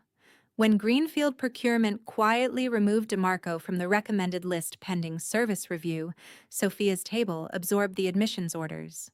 When Caputo finally stopped delivering to DeMarco entirely, Elena called me and said, "We're expanding your line of credit. Don't make me regret it." I won't. I know. That sentence meant more than it should have. Trust, once lost, is expensive. Trust, once earned, can become infrastructure. By the end of that year, Sophia's table had 12 employees, 2 delivery vans, and a lease on a larger production space near the highway. The new space had real loading access, a walk-in that did not sound haunted, and enough room for the used spiral mixer Mr. Bellini had bullied me into buying. We added a wholesale pastry line and a holiday catering menu. Priya made me start monthly financial reviews. Layla became operations coordinator, which made her laugh because she said titles were suspicious in our family history. I told her hers came with a raise, and she accepted the danger. I was not rich. That is important. People hear I bought the family business and imagine me swimming through cash like a cartoon. No, I was leveraged, careful, and constantly aware that one bad month could still hurt, but I had profit. I had clean books. I had lenders who returned my calls. I had customers under contract. I had a reputation separate from my last name. And because I had lived through DeMarco's slow collapse from the inside, I knew exactly which assets mattered and which were sentimental traps. The brand mattered. The building lease mattered if renegotiated. The old recipes mattered, but only if legally acquired and modernized. The equipment mostly did not. Some of it was too old, some too poorly maintained. The customer list mattered less than everyone thought because most good customers had already moved or were ready to move. The staff mattered most, the ones who remained. A few longtime employees had stayed out of loyalty or fear or lack of options. They knew production history. They knew holiday volume. They also knew Marco had been bouncing checks close to payday. One of them was Jamie, the part-timer who had cried over labels. She was full-time by then and exhausted. She texted me one night, "Can we talk? Not as family drama, as work?" I met her in the parking lot of a pharmacy because she did not want to be seen near my kitchen. She got into my passenger seat wearing a DeMarco hoodie with a bleach stain on the sleeve. "He's paying us late," she said. "How late?" 3 days last time, 5 before that. He says it's the bank. Is everyone getting paid? She looked out the windshield. I don't know. Jamie, if payroll fails, you need to file with the state. I don't want to hurt your parents. There it was again, the gravity field. Even employees felt responsible for protecting the people hurting them. My parents are adults, I said. So is Marco. You are allowed to protect yourself. She wiped her eyes with the heel of her hand and laughed once. You sound like someone told you that before. Several times. I was slow. I did not recruit her that night. That would have felt dirty. I gave her Rachel's number for wage questions and told her Sophia's table would be hiring after the new year if she wanted a clean start. She applied 3 weeks later. Marco called it theft. He left me a voicemail at 10:42 p.m. on a Sunday, slurring slightly. "You are picking the bones of your own family. I hope you're proud. You always wanted to be me, and now you're just a cheap copy." I saved it. Not because it hurt. By then, hurt had become a duller instrument. I saved it because Rachel had taught me that people who cannot control themselves often narrate their own liability. The end came in stages, as business failures usually do. First, the landlord filed a notice over unpaid rent. My parents downplayed it as a paperwork issue. Then the state posted a tax lien. My father said every business had tax timing problems. Then a vendor sued. Marco said the vendor was predatory. Then the bank called the line of credit. My mother stopped saying busy, thank God. She started saying, "We're praying." In March, my father came to my kitchen for the first time since I had opened. He arrived at 6:30 a.m. when the place was fully alive. Racks moving, ovens cycling, Layla at the packing table with a headset confirming a delivery change, Mr. Bellini at the bench, showing a new hire how to feel dough tension. My father stood just inside the door wearing his old bakery jacket, the one with his name embroidered over the pocket.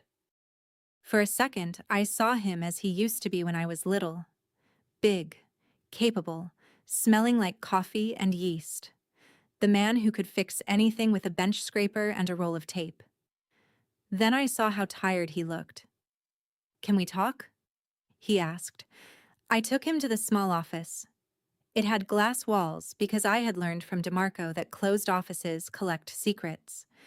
He looked around at the production schedule on the whiteboard, the labeled binders, the cash flow chart Layla had taped near my desk as a joke and then left because it was useful.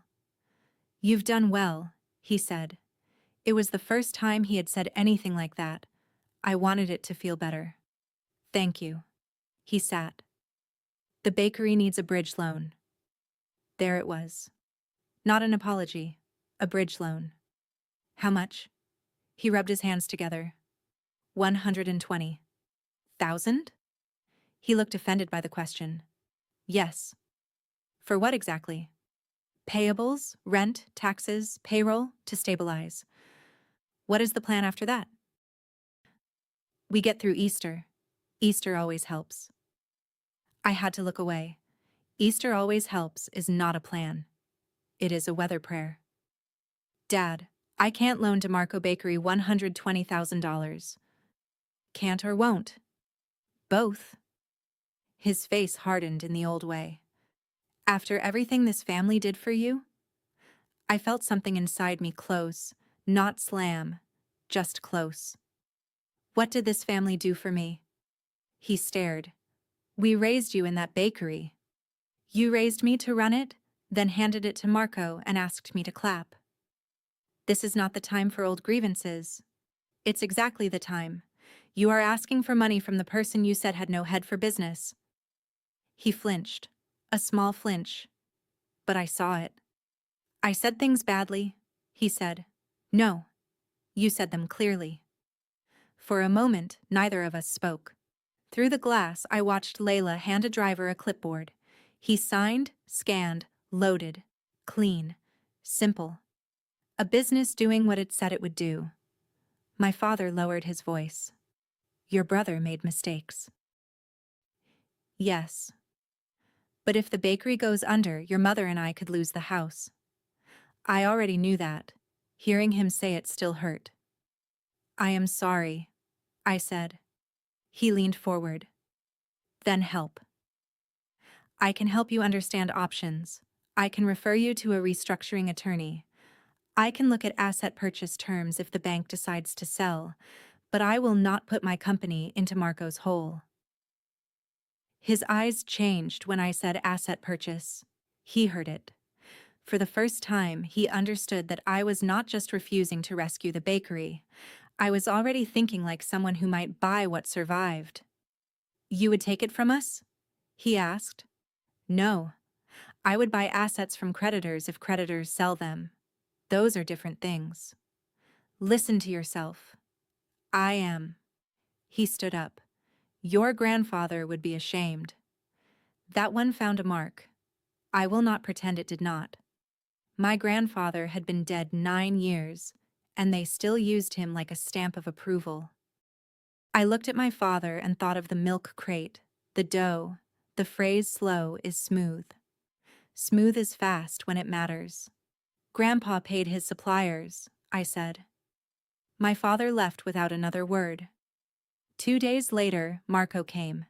He did not ask for a meeting. He walked through the production door during lunch prep like he owned the air. Layla intercepted him before he reached the bench. "You can't be back here without a hairnet," she said. He looked at her like she was furniture that had learned to speak. "Move." Mr. Bellini set down his bench knife. I came out of the office. "Marco." He pointed at me. His hand was shaking. "You planned this." The kitchen went quiet in the way kitchens do when everyone keeps working slower so they can listen. "Planned what?" "Don't play dumb. You drained our accounts. You took our staff.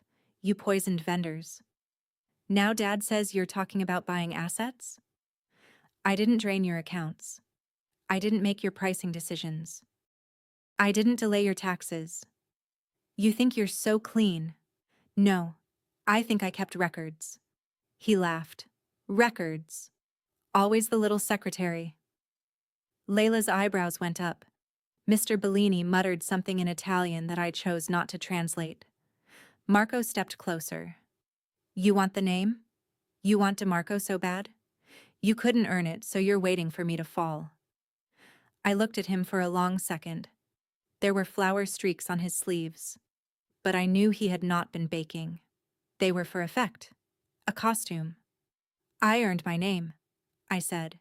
"You are nothing without ours." That was the last memorable line he gave me before the sale. I did not answer. I told him to leave. He refused. Layla called building security.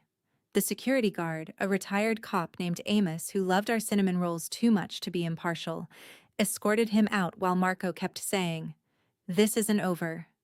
He was right, it was not over. But not in the way he meant. The bank appointed a receiver in May. By then, DeMarco Bakery had missed rent, defaulted on equipment loans, and failed to satisfy the tax lien. Receivership is a cold word for a cold process. It means someone outside the family takes control because the people inside it have stopped being able to protect the creditor's interests. The receiver was a woman named Helen Park.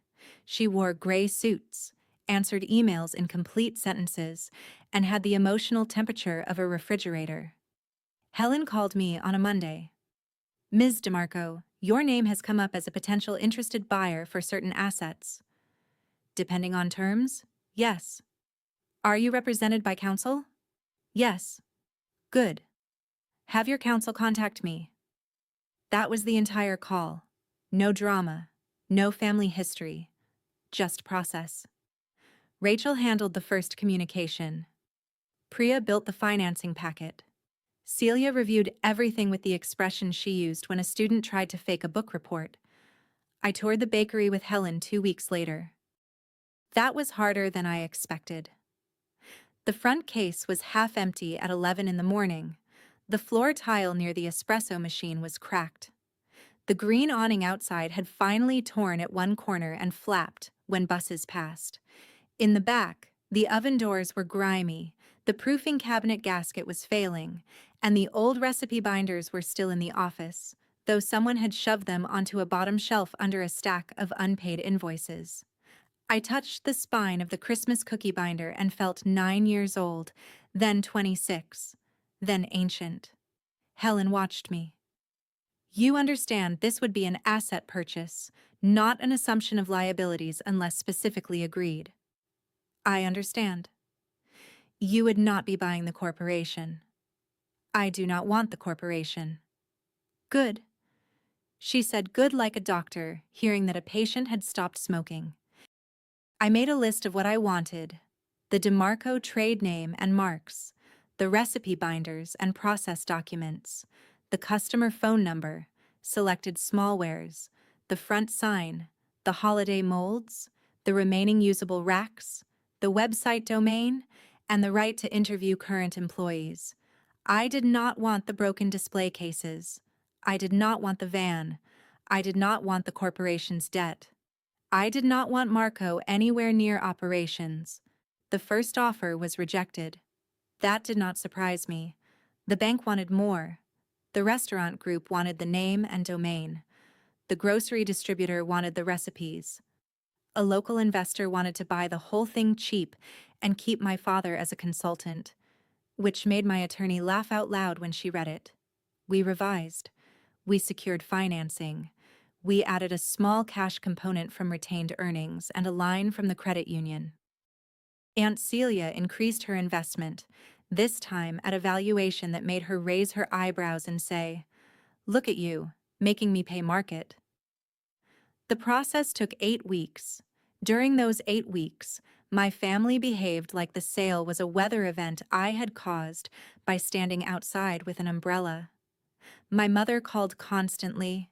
Sometimes she cried. Sometimes she accused. Sometimes she asked whether I could at least let Marco keep the name. I told her the name was one of the assets being sold. She said, "But it's his identity." I said, "It was mine too."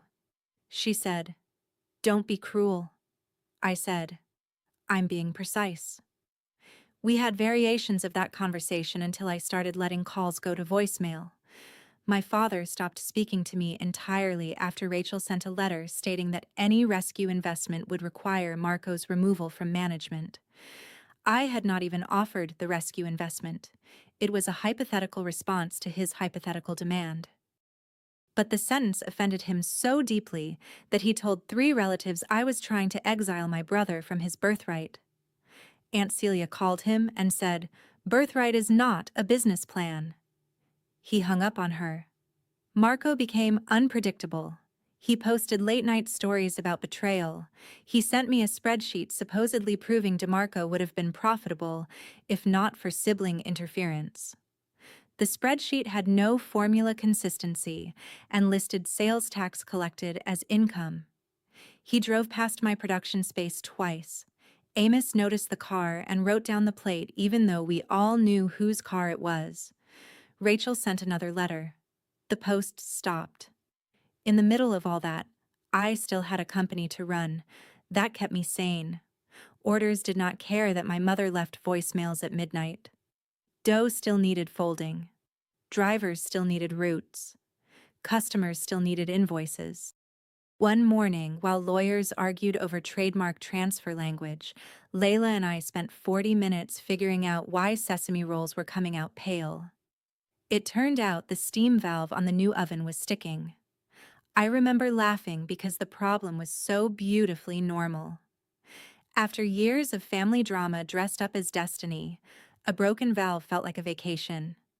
The auction was scheduled for late July.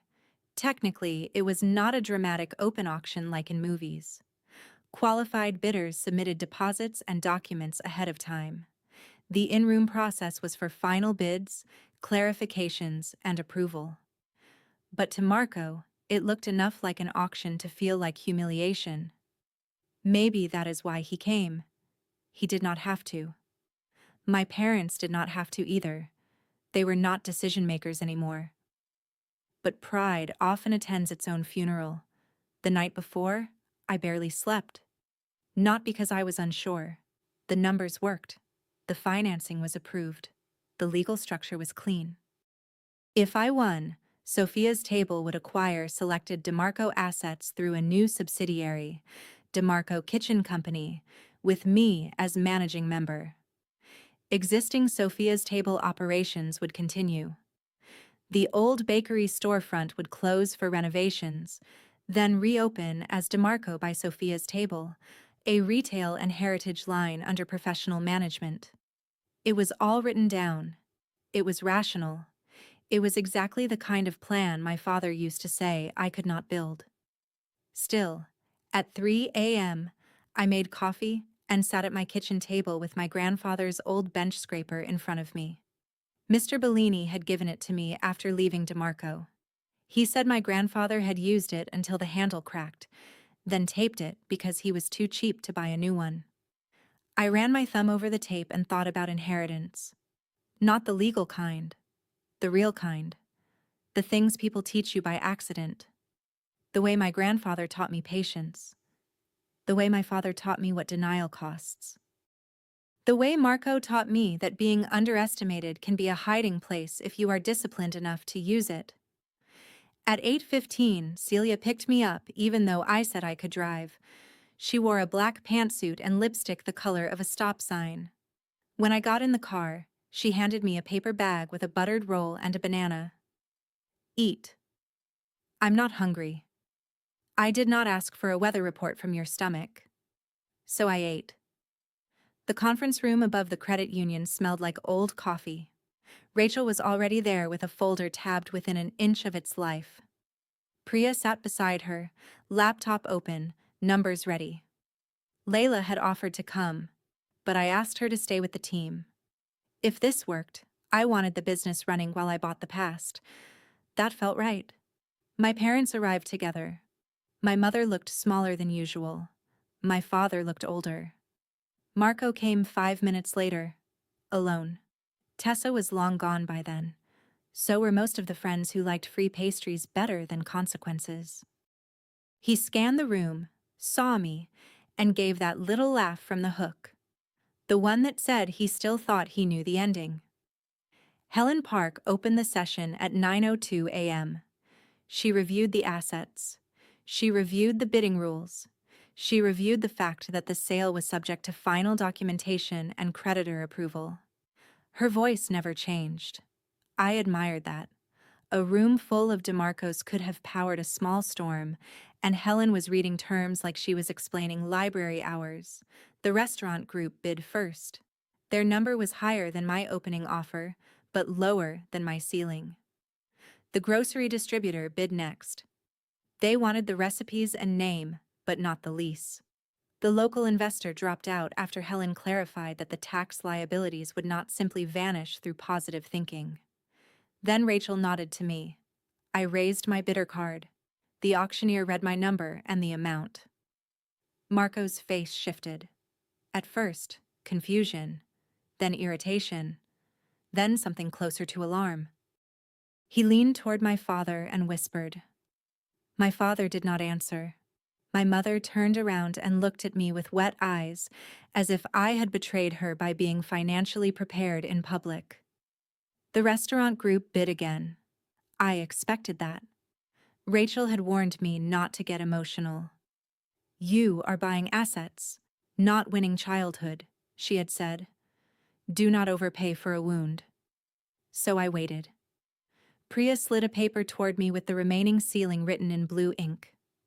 I nodded. We bid again. The grocery distributor dropped out. The room got very quiet. The restaurant group's representative, a man with polished shoes and no sentimental attachment to anything in the room, stepped out to make a call. Marco stood abruptly. Can we pause? He said. Helen looked at him. On what basis? I'm the owner. You are the principal of the debtor entity. The receiver controls the sale process. This is my family's business. Yes. She said yes with no comfort attached. Marco pointed toward me. She is not a real outside bidder. This is collusion. Rachel stood slightly. Not all the way. Just enough. Ms. DeMarco's bid was qualified through the same process as the others. If you are making an allegation, please direct it through counsel. Marco laughed. Counsel? Of course she has counsel now. My father said, Marco, sit down. That surprised everyone, including Marco. No, Marco said. You don't get it. She did this. She sat there for years acting like a victim, and now she's stealing the name. I did not speak. I had imagined giving a speech in that moment. In some versions, I was devastating. In others, I was generous. Reality was quieter. I could hear the coffee machine clicking in the corner. I could hear my own pulse. I could see a small nick on the edge of the table where someone had probably hit it with a chair. Helen said, "Mr. DeMarco, if you disrupt the process, you will be asked to leave." He sat, but not because he accepted it. Because there was nowhere to take his performance. The restaurant group returned and made one more bid. It was close to my ceiling. Too close. Priya looked at me. Rachel looked at me. Celia, behind me, tapped one finger against her knee. Once. Slow is smooth. Smooth is fast when it matters. I raised my card for the final time. The amount was $386,000 for the selected asset package, subject to closing adjustments. That number may not sound huge if you are used to stories with millions flying around. To me, it sounded like every sleepless night I had ever had converted into digits. It was financing, retained earnings, Celia's investment, and risk. Real risk. The kind my family had always praised in Marco when it was reckless and criticized in me when it was calculated. The restaurant group conferred, then declined. Helen looked around the room. No further qualified bids? Silence. The auctioneer said my bidder number again, then the amount, then. Subject to final approval, the high bidder is Sophia's Table LLC or its assigned acquisition entity. That was when Marco turned all the way around. Not a glance, not a performance. He turned and stared at me like he was seeing a person step out from behind a curtain. The old expressions moved across his face and found nowhere to land. Smirk, anger, disbelief, fear. Under all of it, recognition. He understood the mechanism then. I could see it happen. He understood that I had not won because I made one clever move at the end. I had won because for 3 years, while he treated the bakery like a crown, I treated business like work. I had built customer trust order by order. I had kept vendors whole. I had documented his lies instead of matching them. I had hired the people he dismissed. I had paid taxes, signed contracts, maintained insurance, and learned lending language. I had become the only person in the room with both the cash and the credibility to save what was worth saving. And he understood, maybe most painfully, that he had helped me do it.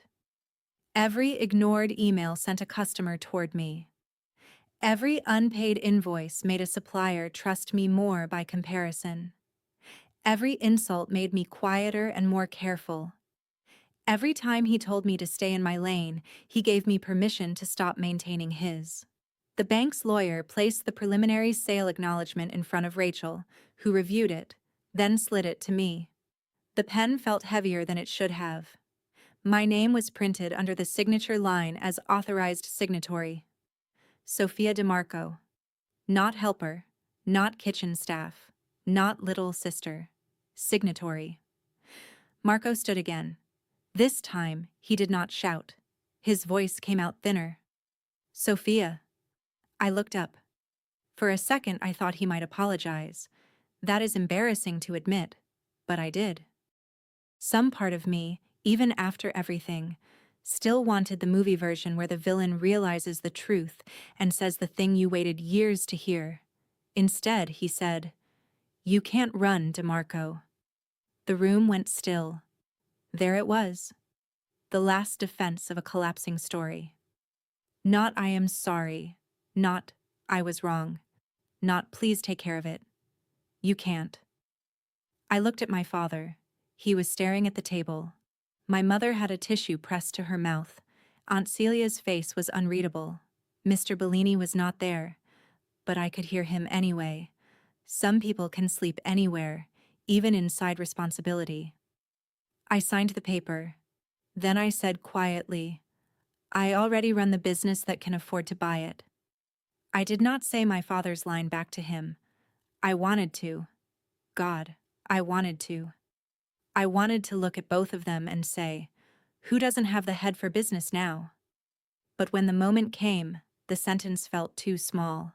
The proof was on the table, the keys, the documents, the bidder card. The fact that nobody in that room could stop me. Rachel signed where she needed to sign. Helen collected the papers. The bank's lawyer said, "We'll circulate closing documents by Friday." Such a boring sentence, such a beautiful sentence. Marco sank into his chair. I had never seen him look physically deflated before. He was still wearing the suit, still wearing the watch, still technically the same person who had walked in, but the room no longer arranged itself around him. That was the real loss. Not the bakery, not the title, the gravity. My father finally looked at me. His mouth moved once before a sound came out. "Your grandfather's recipes," he said, "will be used properly." He nodded, but it was not agreement. It was surrender to a fact. My mother whispered, "What happens to the employees?" "They'll be interviewed first. Anyone who wants to stay and can work under the new structure will have a chance. Payroll will be clean. Schedules will be legal. No one works off the clock." She closed her eyes when I said that. I do not know whether it was relief or shame. Marco heard it too. His head snapped up. "You're taking my staff?" I almost laughed then, but not because it was funny. Because after all of it, he still saw people as things being taken from him. "I'm offering jobs," I said. "They can decide." The closing did not happen that day. Legal closings rarely give you cinematic satisfaction. There were documents, approvals, lien releases, inventory lists, transfer forms, insurance binders, and one argument about whether the old neon window sign counted as equipment or branding. But emotionally, the sale happened in that beige room when my brother watched me sign. 2 weeks later, I got the keys. I went to the bakery before dawn, alone. The street was empty except for a delivery truck idling half a block away. The green awning had been removed, leaving dirty brick where it used to be. The windows were papered from the inside for renovations. I unlocked the back door and stepped into the dark kitchen. For a few seconds, I did not turn on the lights. I knew the shape of the room by memory. The prep table to the left, the ovens ahead, the office door with the frame that stuck in humid weather, the floor drain I had cursed since I was 16. I stood there and let the past be the past without asking it to approve. Then I turned on the lights and got to work. The first person I hired back was Jamie, then 2 counter workers, 1 dishwasher, and a decorator named Rosa, who could write "Happy Birthday" in buttercream so perfectly it looked printed. Mr. Bellini refused an official job but agreed to oversee recipe restoration temporarily, which in his language meant until death or boredom. Layla managed the integration with a color-coded board so intense that one of the contractors asked if she used to work in air traffic control. We did not reopen immediately. That was another decision people criticized. Some relatives said I was wasting momentum. A few old customers posted that they missed the bakery. Marco told anyone still listening that I had bought the name just to close it. I ignored all of it. The old DeMarco had trained people to accept decline because nostalgia covered the cracks. I was not reopening a museum of dysfunction. If the name came back, it would come back clean. We replaced the floor tile. We repaired the ovens worth saving and sold the ones that were not. We digitized the recipes, then tested them against the handwritten notes. That process nearly broke Mr. Bellini because he had strong opinions about memory versus measurement. "Your grandfather did not use grams," he said. "My grandfather also had hands the size of dinner plates. We need reproducibility." Reproducibility. He made the word sound like a disease. "Yes." He grumbled, then weighed the dough. The recipes were not magic. That was another thing I learned. Family businesses love to talk about secret recipes because secrets sound valuable. Most of the value was in process, sourcing, consistency, and care. The almond cookies needed the right grind, the semolina needed enough rest, the butter cookies needed to be pulled before they looked done. The red sauce for the Friday focaccia was not special because of a secret spice. It was special because my grandfather cooked it slowly and did not let Marco dump sugar in it to make it pop. We kept what deserved keeping. We changed what needed changing. We added allergen controls. We priced products honestly. We created a wholesale catalog separate from retail. We trained counter staff to say no politely when people demanded impossible custom orders at grocery store prices. We honored old gift cards voluntarily, even though the asset purchase did not require it, because goodwill is cheaper than resentment if you budget for it. The reopening was set for the first Saturday in November. Not the anniversary of anything.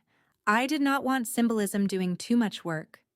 We put up a new sign that used the old DeMarco script with smaller words underneath. By Sophia's table. Some people thought that was arrogant. I thought it was accurate. My parents did not come to the soft opening. Aunt Celia did, wearing pearls and comfortable shoes, which meant she intended to inspect. She walked the front, checked the menu boards, tasted a lemon knot, and said, "Acceptable." From Celia, that was a parade. At 9:10 a.m., my father came alone. I saw him through the front window before he opened the door. He stood on the sidewalk looking up at the sign. He had aged more in the months since the sale than in the previous 5 years. Stress does that. So does losing the story you used to explain yourself. When he came in, the counter staff greeted him like any customer because most of them had not worked under him. That seemed to unsettle him. He looked at the cases, full and clean.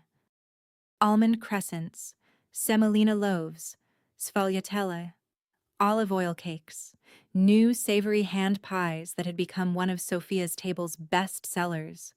Behind the counter, Jamie was training a new hire on the register.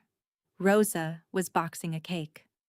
Mr. Bellini sat at a small table near the window with coffee, pretending not to supervise everything. My father walked to the counter. "Sophia." "Hi, Dad." He looked around again. "It looks good." "Thank you." Long pause. "Your mother wanted to come." "She can."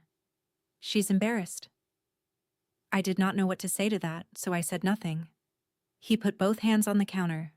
For a second, he was the man at the dinner table again, about to make an announcement. Then his shoulders dropped. "I was wrong," he said. The bakery noise seemed to move away from me. Milk steaming, register beeping, door chime. All of it softened. He swallowed. "About the business. About you." I had imagined those words so many times that hearing them in real life felt strangely plain. They did not undo anything. They did not hand back the years. But they entered the room, and once they were there, we both had to stand with them. "Yes," I said. "Not thank you. Not it's okay. Just, yes." He nodded like he deserved that. Maybe he did. Then he bought a seeded semolina loaf, paid full price, and left a $5 tip in the jar. My mother came 2 weeks later. She cried in the cookie aisle and apologized in fragments. I thought I was keeping peace. "Your brother needed so much. You were always stronger." That last one made me stop her. "I was not stronger," I said. "I was less protected." She cried harder, but she did not argue. Marco did not come for almost a year. I heard about him in pieces because families leak information even when nobody means to. He moved into a condo with a friend after selling his watch and most of his furniture. He worked briefly for a food distributor, then quit because, according to him, the territory was bad. He tried consulting for small restaurants, which produced one website and no clients. He blamed the economy, the bank, my father, me, and once, bizarrely, online ordering apps. He never blamed his own decisions in any version that reached me. Then, one Thursday afternoon, he walked into the bakery. It was raining hard, the kind of rain that makes everyone in line look personally betrayed by the sky. I was at a front table reviewing holiday staffing with Layla. Marco came in wearing a gray jacket, no suit, no watch. His hair was shorter. He looked thinner. Not humbled exactly. Humbled has softness in it. He looked sanded down. Layla saw him first. Her face changed, then went professional. "I'll be in the office," she said. I stood. "Marco." He looked around the bakery the way my father had, but his expression was different. My father had looked at the past. Marco looked at a future that had continued without asking him. "Looks busy," he said. "It is." He nodded. Rain dripped from his jacket onto the floor mat. For a moment, neither of us moved. "Mom said you might need seasonal drivers," he said. "There are moments when life tests whether you have mistaken revenge for healing." That was one of mine. I could have said no instantly. I could have laughed. I could have repeated every line he had ever thrown at me. "Stay in your lane. You are nothing without ours." "You can't run, DeMarco." The lines were all there, sharpened and ready. Instead, I asked, "Are you looking for work?" His jaw tightened. "Temporary." "Drivers start at 6 a.m. The route manager is Layla. You'd report to her. Same rules as everyone else. Application, background check, 90-day seasonal contract. No management, no special treatment." His face flushed when I said Layla. Good. Not because I wanted him humiliated, but because reality should be felt in the body at least once. "You're serious," he said. "Yes." "I'm your brother." "I know." "And you'd make me apply?" "Yes." He looked toward the old family photos we had rehung on the side wall. My grandfather. My parents in 1994. Marco and me as kids standing in front of the old case, both wearing paper hats. I had kept the photo because history does not stop being true just because parts of it hurt. Marco said quietly, "Dad told me you kept the recipes." "I bought them." He flinched. "Right," he said. "You bought them." Another long pause. "Do you hate me?" he asked. That question was harder than the job request. I thought about lying. I thought about saying no because hate sounded ugly and I did not want him to have the satisfaction of thinking he lived rent-free in my chest. But the truth was more complicated. "I hated what you did," I said. "I hated who I became when I kept waiting for you to be fair. I don't know if I hate you now." He nodded once. His eyes were wet, but he did not cry. "I don't think I knew how much you were doing." I almost let that sit as an apology. It was close, but close is not the same. "You knew enough," I said. He looked down. "You told me to stay in my lane," I said. So I did. There was the callback. Not loud, not cruel. Just placed between us like a receipt. He left without taking an application. 2 days later, he applied online. Layla screened him like any other seasonal candidate, which meant she asked him to explain a gap in employment while I drank coffee in my office and tried not to interfere. He lasted 6 weeks as a holiday driver. He was on time. He followed the route app. He did not speak much. At the end of the season, Layla marked him eligible for rehire, but not recommended for customer-facing work. I agreed. That might sound anticlimactic. I think it was exactly right. Revenge stories often end with the villain destroyed in a flash, but real consequences keep living after the big scene. Marco did not vanish. He had to exist in a world where the title he was handed no longer meant anything, where the sister he dismissed signed his paycheck for 6 weeks, where the employees he treated like props had authority over him. That was not cinematic. It was better. It was daily. 3 years after the dinner, DeMarco by Sophia's table had 2 retail locations, a wholesale commissary, and contracts with Greenfield, Lark, the hospital network, and 4 hotels. We were not an empire in the dramatic billionaire sense.